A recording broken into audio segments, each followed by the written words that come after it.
కామారెడ్డి జిల్లా బీర్కూర్ మండల కేంద్రంలోని ఎస్సీ కాలనీలోని గాంట్ల సంఘం వెనకాల భారీ అగ్ని ప్రమాదం సంభవించింది. ఒకే కుటుంబానికి చెందిన 3 ఇండ్లు దగ్ధమయ్యాయి. పండగ పూట తీవ్ర విషాదం చోటు చేసుకుంది. ఇంట్లో నుండి దట్టమైన పొగలు వస్తున్నట్లు తెలుసుకున్న కాలనీ వాసులు ఫైర్ ఇంజిన్ కి ఫోన్ చేయగా హుటాహుటిన చేరుకున్న ఫైర్ సిబ్బంది మంటలను అదుపులోకి తెచ్చారు. పూర్తిగా దగ్ధమై విలువైన వస్తువులు, ధాన్యం, దుస్తువులు పూర్తిగా కాలిబూడిదయ్యాయి. తమను ప్రభుత్వం ఆదుకోవాలని బాధితులు కోరుతున్నారు.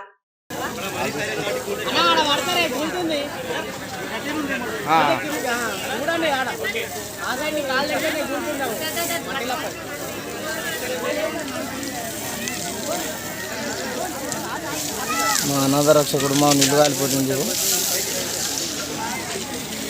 గిన్నెలు బాగా కొట్టమాట, గిన్నె బాగా ఆడుతుంది. ఎక్కడ తగ్గిపోతే తగ్గిపోయినట్టు అదే అంటే బాగా పడుతున్నాయి.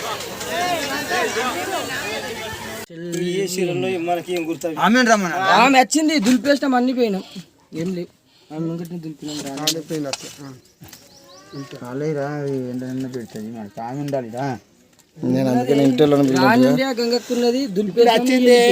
ఇప్పుడే బయట ఇప్పటిదాకా ఉండే అడిగి తీసుకొస్తారు. అల్లి ఉండేటి అడిగి తీసుకొస్తారు. పైసలు కాదు, దొరకలేదు. చెప్పండి, చాలు తీసి